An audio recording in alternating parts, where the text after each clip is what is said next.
Chers téléspectateurs, je vous salue dans le nom très saint de notre Seigneur Jésus-Christ. Quelle joie d'avoir pu passer le cap de 2020. Je voudrais profiter de cette occasion pour vous souhaiter mes vœux les meilleurs, de santé, de bonheur et surtout de paix.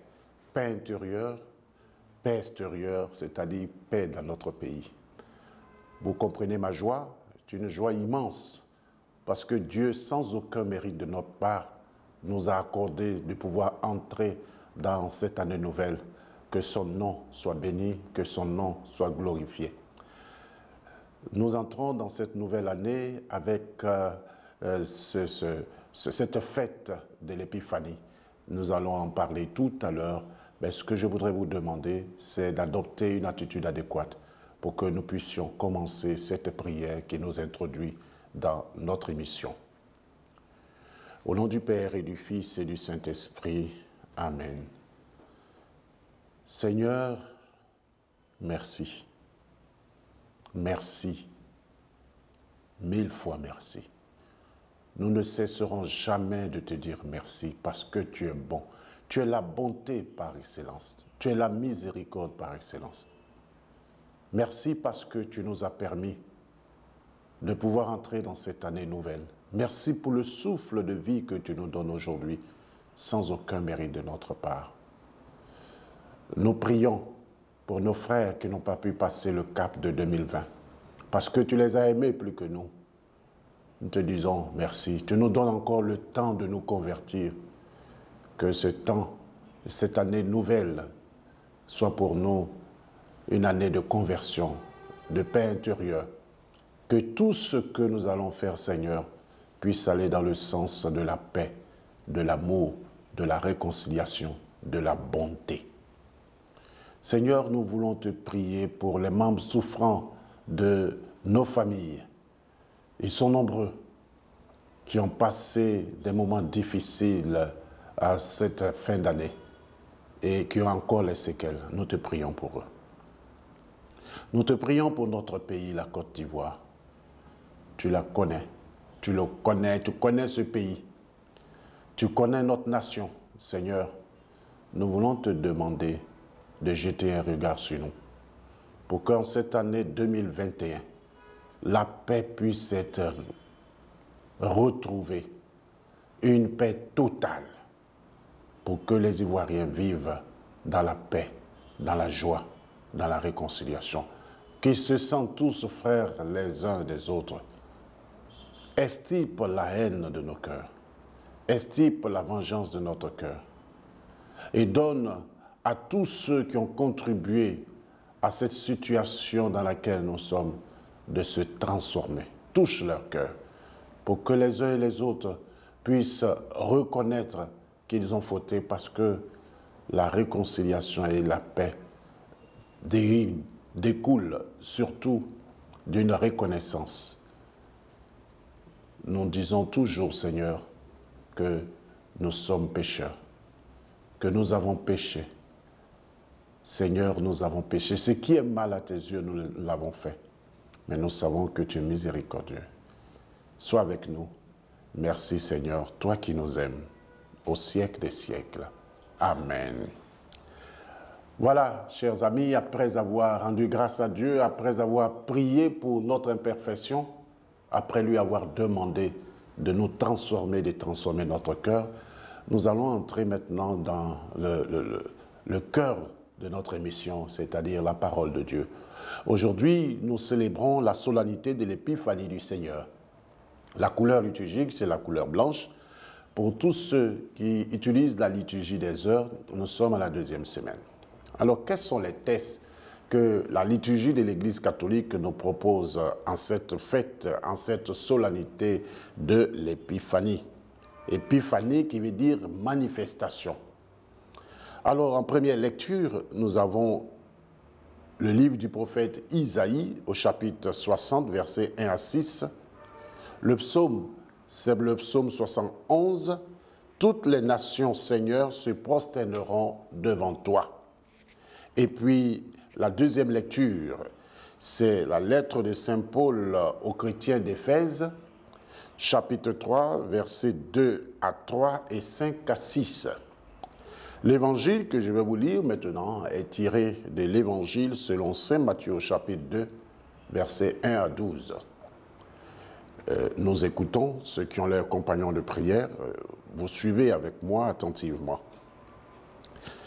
Jésus était né à Bethléem en Judée au temps du roi Hérode le Grand.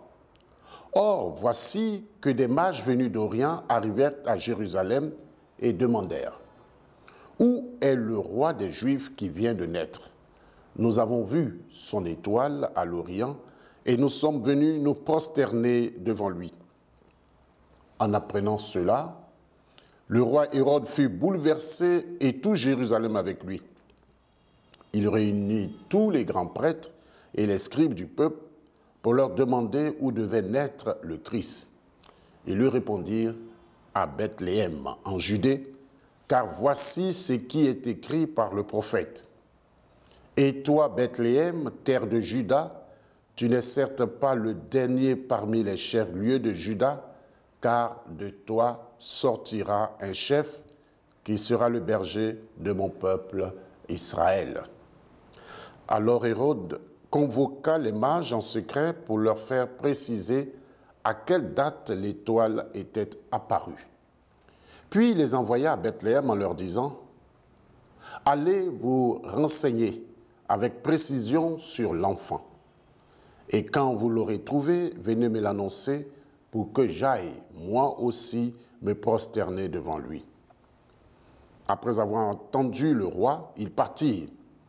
Et voici que l'étoile qu'ils avaient vue à l'Orient les précédait jusqu'à ce qu'elle vienne s'arrêter au-dessus de l'endroit où se trouvait l'enfant. Quand ils virent l'étoile, ils se réjouirent d'une très grande joie. Ils entrèrent dans la maison, ils virent l'enfant avec Marie, sa mère, et tombant à ses pieds, ils se prosternèrent devant lui. Ils ouvrirent leur coffret. Ils lui offrirent leurs présents, de l'or, de l'encens et de la myrrhe. Mais avertis en songe de ne pas retourner chez Hérode, ils regagnèrent leur pays par un autre chemin. Acclamons la parole de Dieu. Louange à toi, Seigneur Jésus.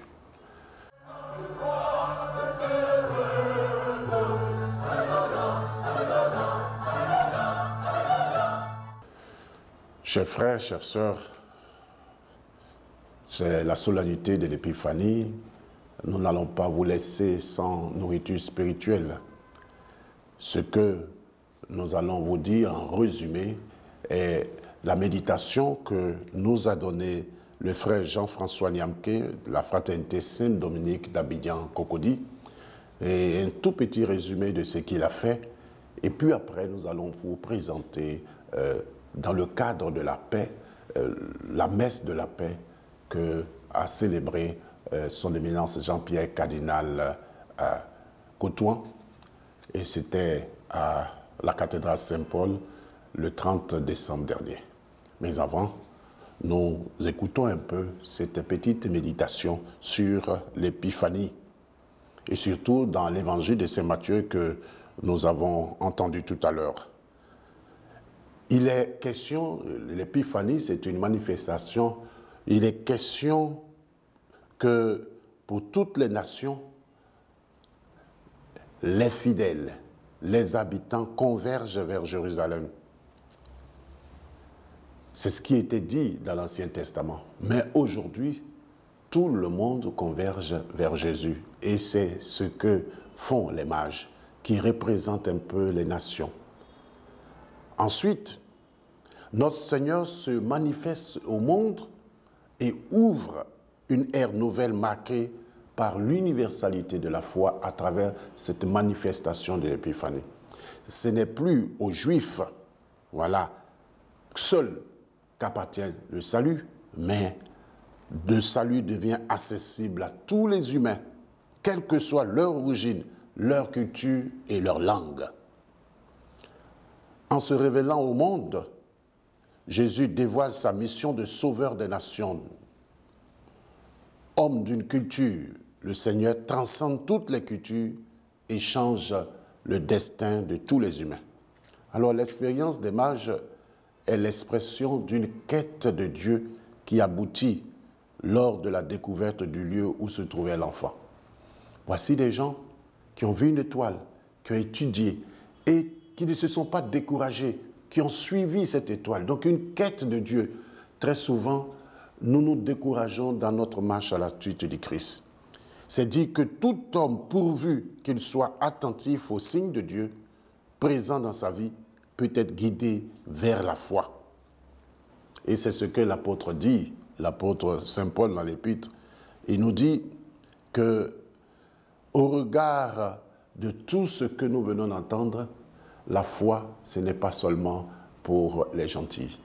Il n'y a plus de Grecs, il n'y a plus de Crétois, il n'y a plus, tous nous constituons la famille de Dieu. L'onde de vouloir absolutiser ou imposer notre compréhension culturelle de la foi à tous, l'Église en Afrique doit plutôt chercher à comprendre les gens et leurs recherches. C'est ici que se situe le défi de l'inculturation qui nécessite que nous puissions faire une réflexion en profondeur, faire entendre Jésus à notre frère du village qui ne comprend rien.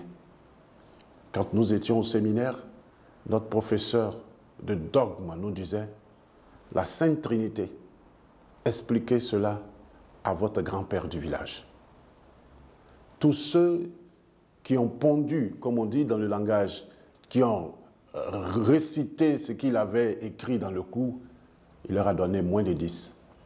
Mais ceux qui ont utilisé un langage qui était plein de culture ont reçu la note maximale. Parce que cette note-là reflétait ce que la communication a donné. Alors, mes frères et mes sœurs, la manifestation, l'épiphanie pour nous aujourd'hui, c'est Jésus qui vient à nous dans notre culture, dans notre manière d'être. Il s'approche de nous. Que nous soyons dans une grande maison, que nous soyons dans un bidonville, il vient vers nous. Et nous devons le reconnaître là. Et ne nous décourageons pas de le chercher lui aussi.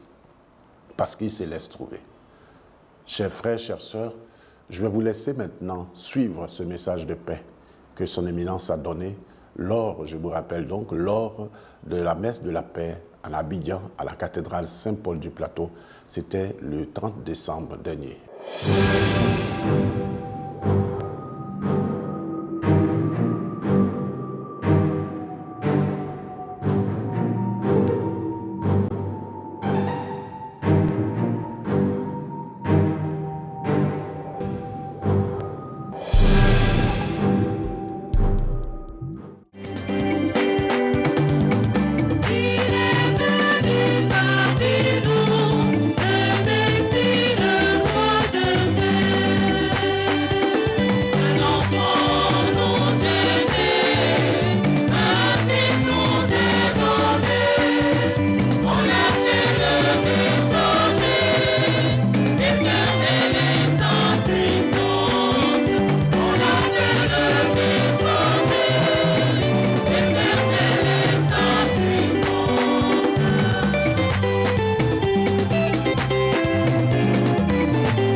Je confesse à Dieu Tout-Puissant et devant mes frères que j'ai péché en pensée, en parole, par action et par omission. Oui, j'ai vraiment péché. C'est pourquoi je supplie la Vierge Marie, les anges et tous les saints, et vous aussi mes frères, de prier pour moi le Seigneur notre Dieu. que Dieu Tout-Puissant nous fasse miséricorde, qu'il nous pardonne nos péchés et nous conduise à la vie éternelle. Amen.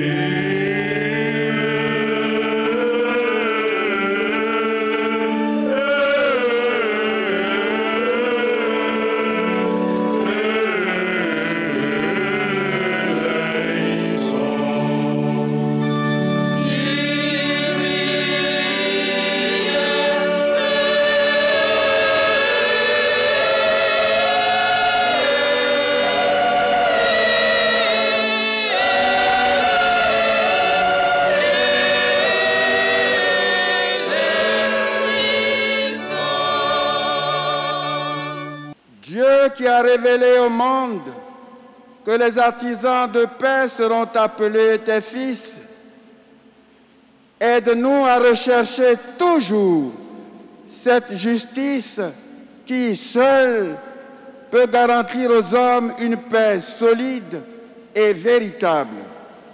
Par Jésus-Christ, ton Fils, notre Seigneur et notre Dieu, qui règne avec toi et le Saint-Esprit, maintenant et pour les siècles des siècles.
Révérend Père, révérend frère, révérende sœur, chers frères et sœurs en Christ,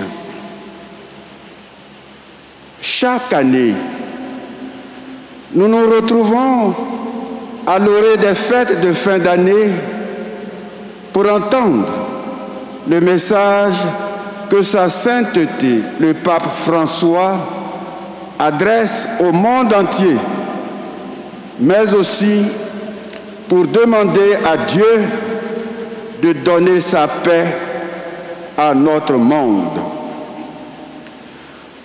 Donne la paix, Seigneur, à ceux qui comptent sur toi. Bien plus qu'une simple convenance sociale pour se présenter de bons vœux pour l'année qui va venir, c'est un véritable acte de foi que nous posons ainsi, parce que nous croyons fermement que c'est Dieu seul qui est capable de nous donner la paix véritable. Je prie donc pour qu'en cette année que Dieu va nous offrir, les paroles de ce message du pape François se feraient un chemin vers nos cœurs et les féconde généreusement pour sa gloire et pour notre bonheur à tous. Excellences, frères et sœurs, cette année, le message du pape François débute par un constat sur l'année 2020. Constat qu'il me plaît de relever. L'année 2020 a été marquée par la grande crise sanitaire de la Covid-19, qui est devenue un phénomène multisectoriel et global, aggravant des crises très fortement liées entre elles et provoquant de grands inconvénients et souffrances. Et le pape de poursuivre, il est douloureux de constater qu'à côté des nombreux témoignages de solidarité et de charité, diverses formes de nationalisme, de racisme, de xénophobie et aussi de guerre et de conflits qui sèment la mort et la destruction prennent malheureusement un nouvel élan. Ces événements et d'autres qui ont marqué le chemin de l'humanité cette année nous enseignent qu'il est important de prendre soin les uns des autres et de la création pour construire une société fondée sur des relations de fraternité. C'est pourquoi j'ai choisi comme thème de ce message la culture du soin comme parcours de paix. Une culture du soin pour éliminer la culture de l'indifférence, du rejet et de l'affrontement souvent prévalente aujourd'hui. Fin de citation. Pour nous faire percevoir davantage le fond de sa pensée, le pape articule son argumentation autour de plusieurs points. D'abord, Dieu créateur, origine et modèle de la vocation humaine aux soins. Sur ce point, il fait remarquer que dans de nombreuses traditions religieuses, il y a des récits qui font référence à l'origine de l'homme, à sa relation avec le Créateur, avec la nature et avec ses semblables.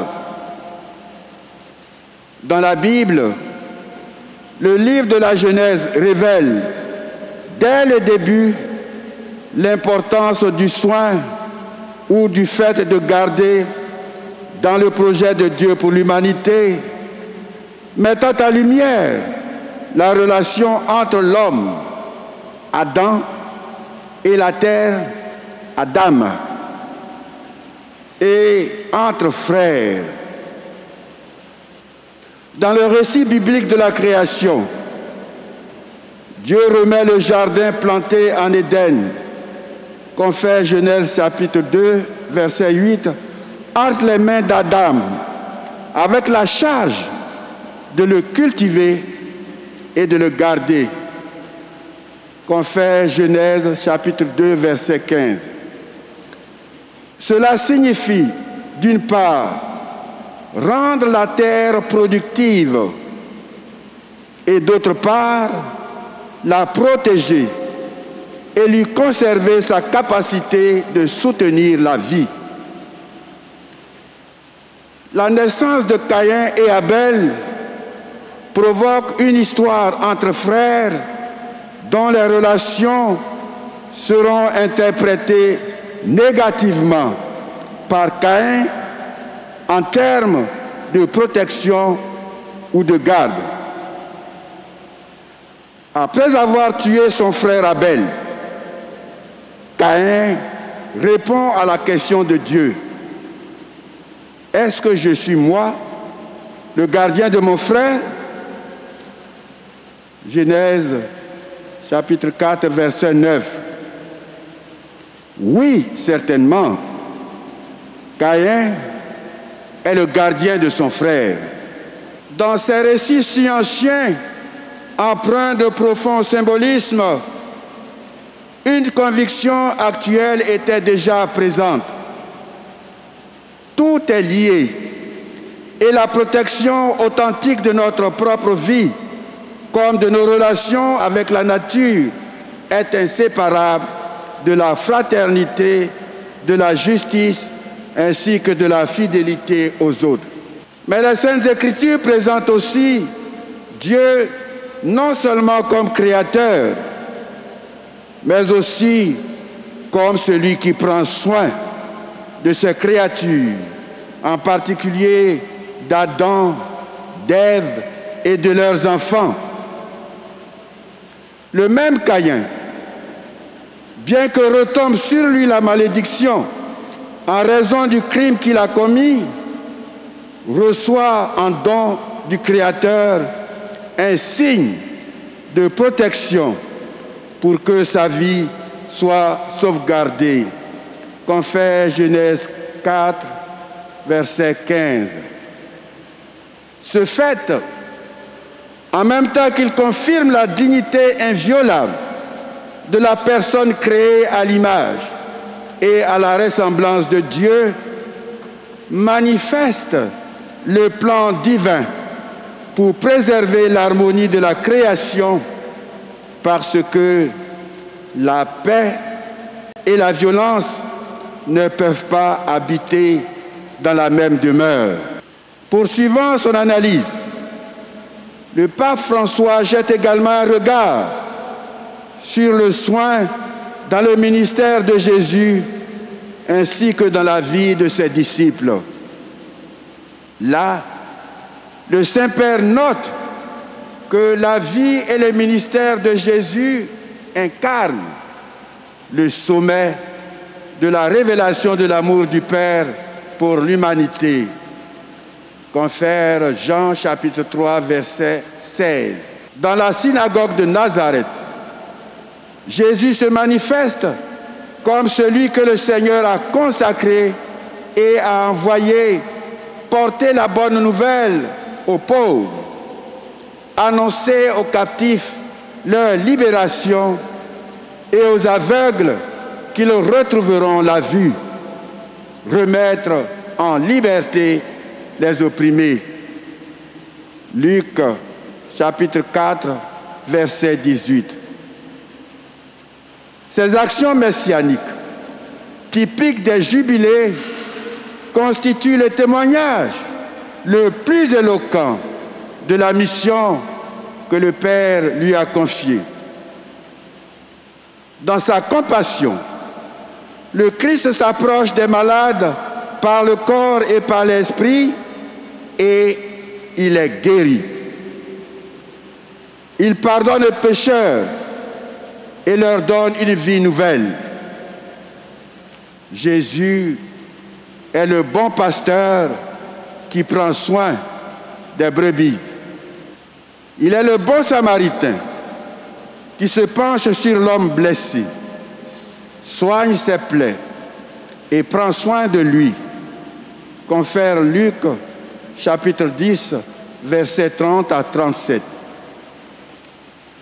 Au sommet de sa mission, Jésus scelle le soin qu'il a pour nous en s'offrant sur la croix et en nous libérant ainsi de la servitude du péché et de la mort. Par le don de sa vie et son sacrifice, il nous a ouvert la voie de l'amour.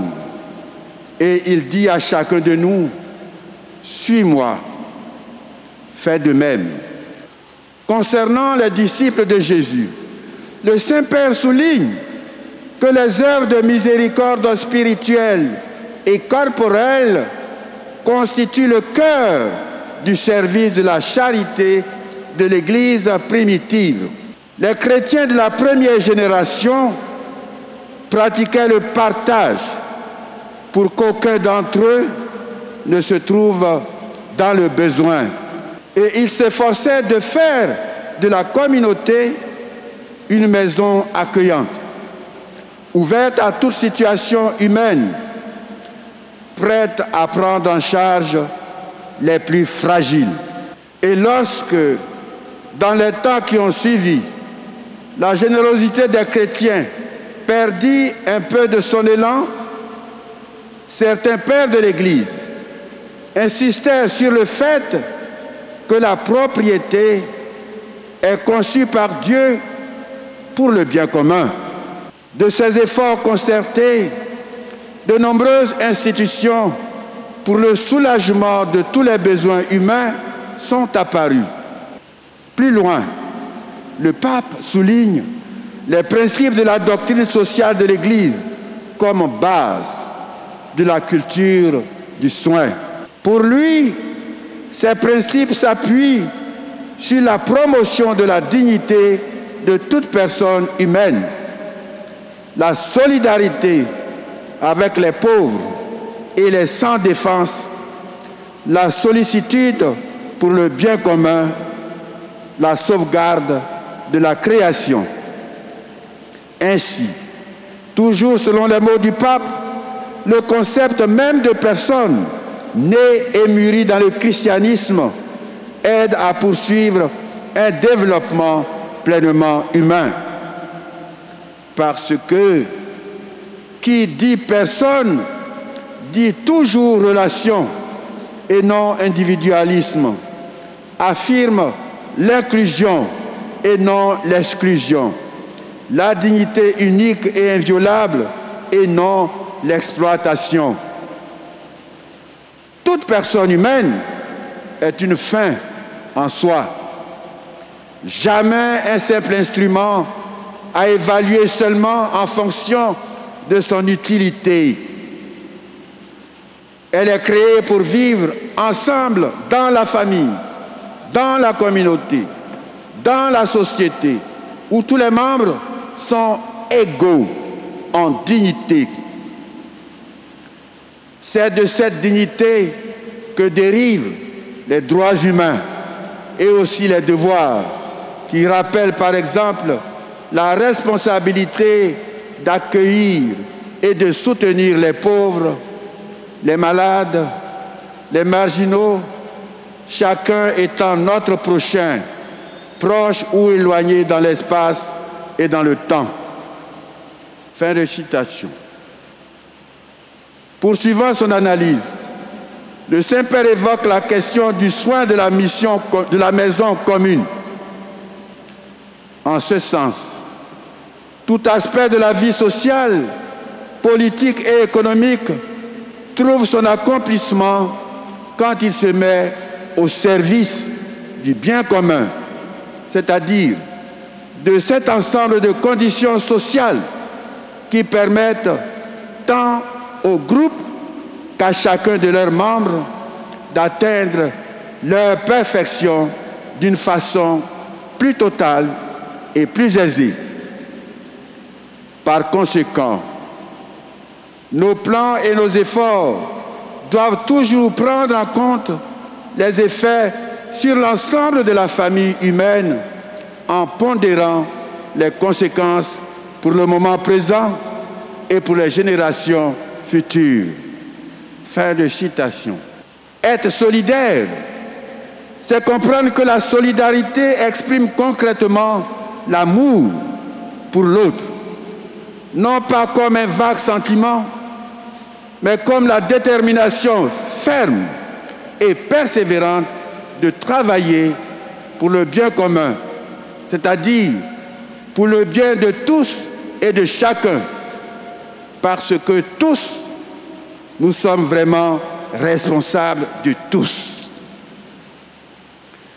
La solidarité nous aide à regarder l'autre, que ce soit comme personne ou que ce soit au sens large, comme peuple ou comme nation, non pas comme une donnée statistique ou un moyen à exploiter et ensuite à écarter lorsqu'il n'est plus utile, mais comme notre prochain, compagnon de route, appelé à participer comme nous au banquet de la vie auquel tous sont également invités par Dieu.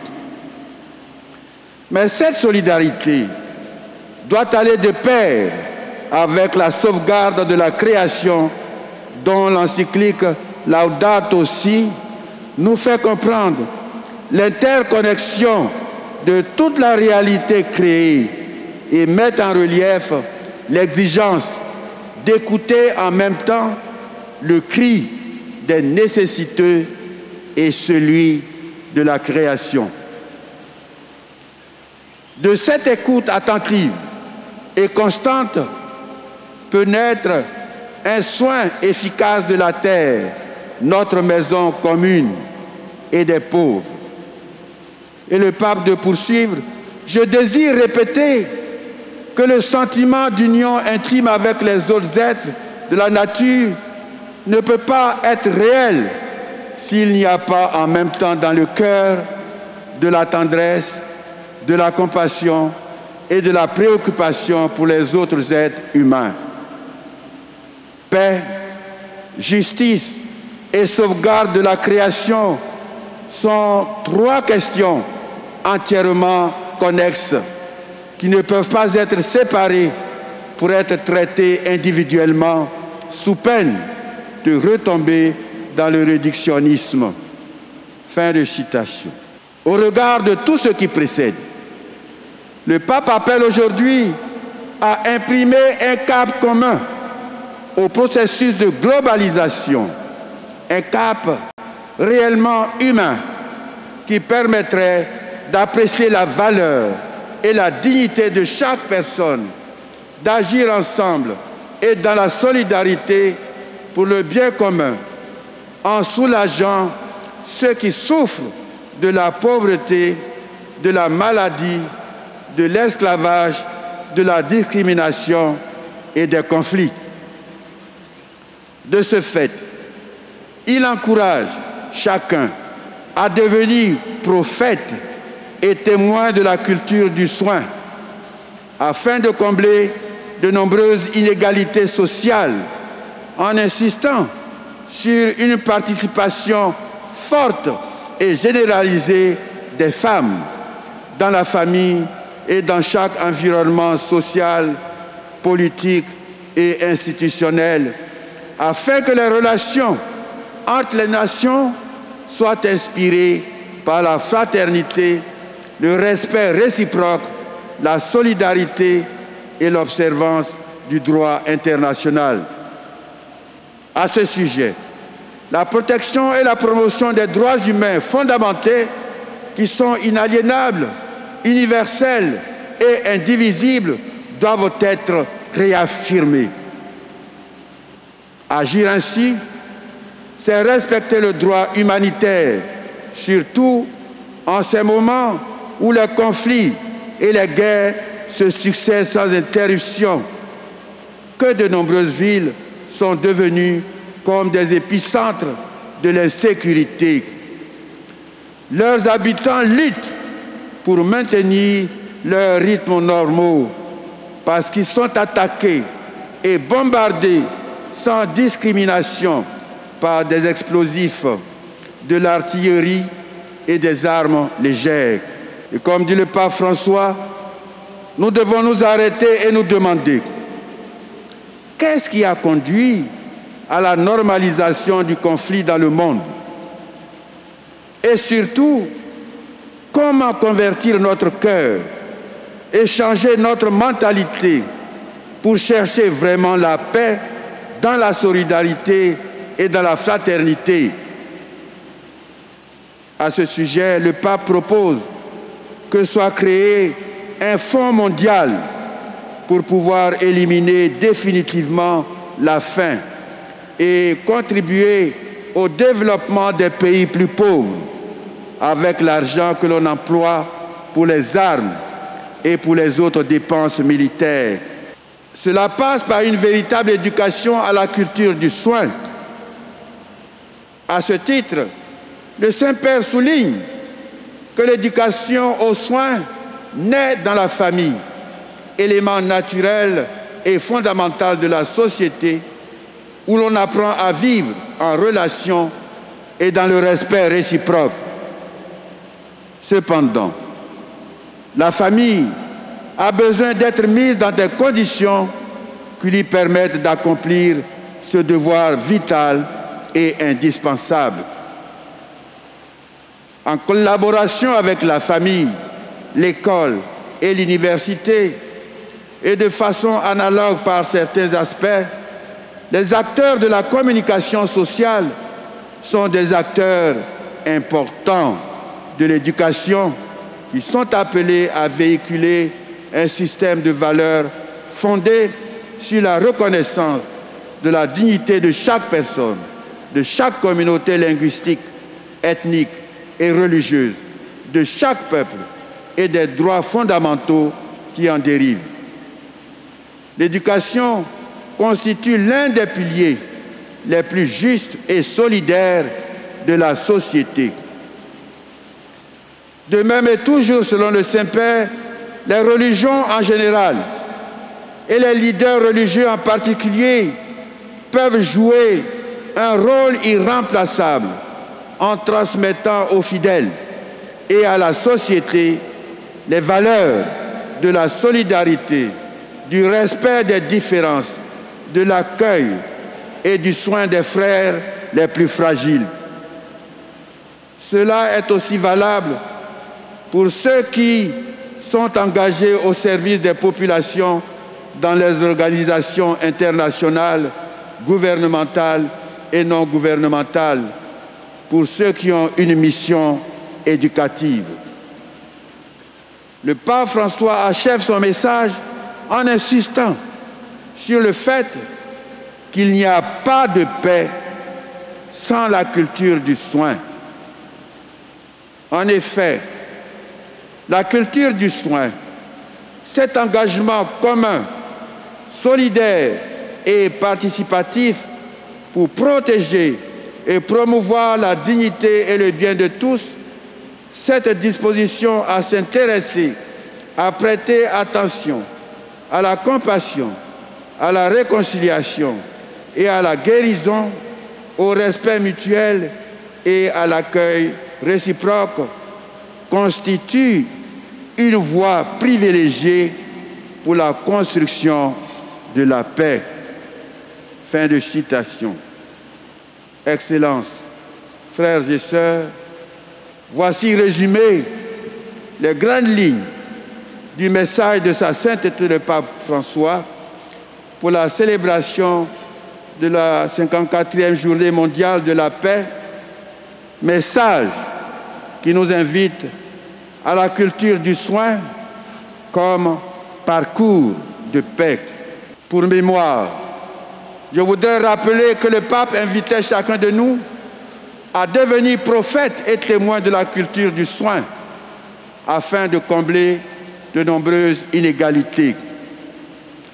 Sur cette base, je voudrais féliciter et encourager le gouvernement pour l'initiative heureuse du programme social du gouvernement, cet instrument de renforcement de la dimension sociale de la politique du président dont le but ultime est d'améliorer les conditions de vie de toutes les populations, notamment les couches les plus défavorisées.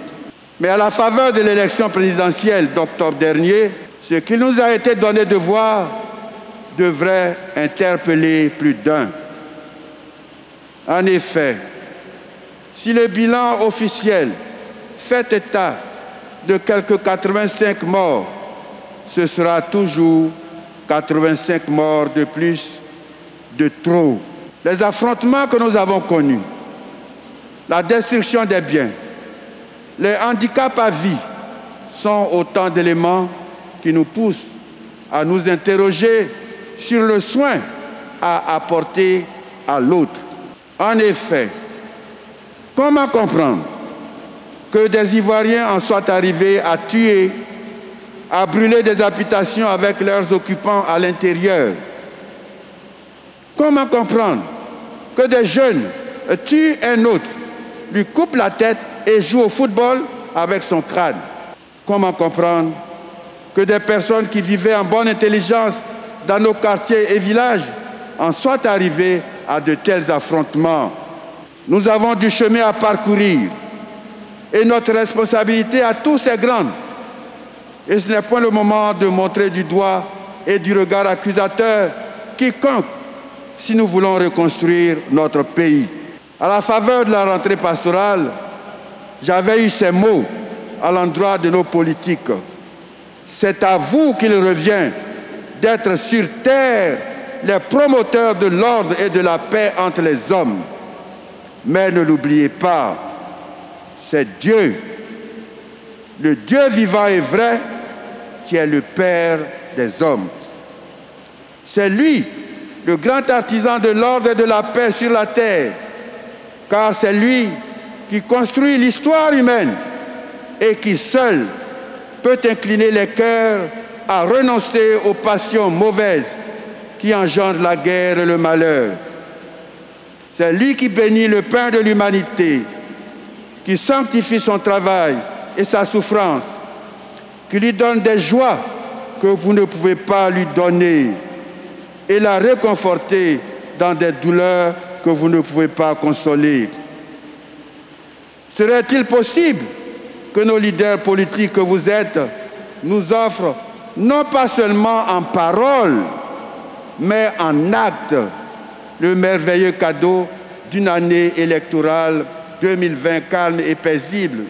Savez-vous que nos populations vivent dans la hantise parce que chaque petite heure débouche sur des conflits et que tout se règle désormais dans la violence? Serait-il possible que dès maintenant, comme une charte que je vous propose, chacun de vous décide de faire aux autres ce qu'il veut qu'on fasse pour lui? Mieux, serait-il possible que chacun de vous ne fasse pas aux autres ce qu'il ne voudrait pas qu'on lui fasse? Faites donc aux autres ce que vous voulez qu'ils fassent pour vous. Fin de citation. Tous, gouvernants et opposition, Ivoiriens et étrangers, habitants de la Côte d'Ivoire, nous sommes appelés à être prophètes. Je cite le pape François. Regardons autour de nous. Combien de blessures le mal inflige-t-il à l'humanité? Guerre, violence, conflits économiques qui frappent celui qui est plus faible, soif d'argent que personne ne peut emporter avec soi. On doit laisser l'argent un jour sur cette terre. Ma grand-mère nous disait à nous, enfants, le linceul n'a pas de poche. Amour de l'argent, pouvoir, corruption, division, crime contre la vie humaine et contre la création. Et aussi, chacun de nous le sait et le reconnaît, nos péchés personnels. Le manque d'amour et de respect envers Dieu, envers le prochain et envers la création tout entière. Fin de citation. Je ne voudrais pas m'étendre plus longuement.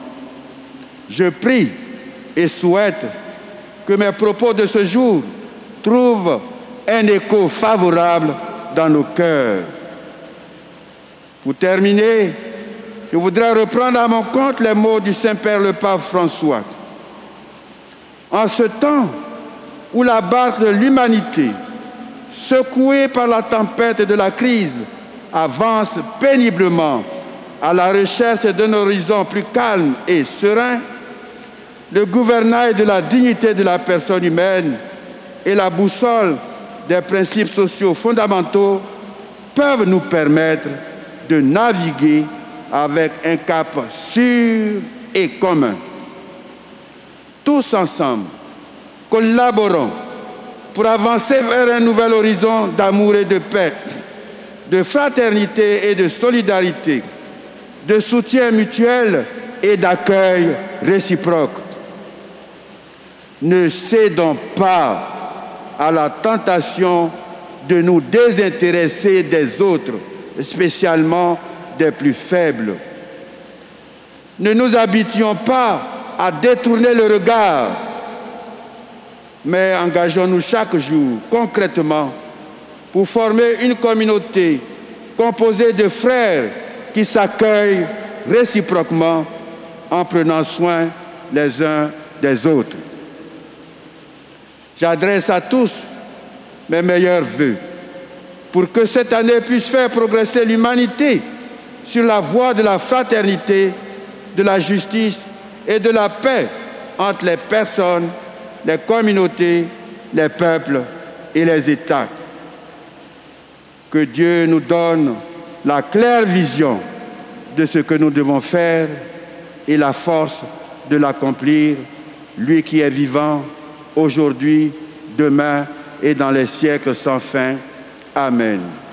Bonne, heureuse et sainte année 2021 à tous.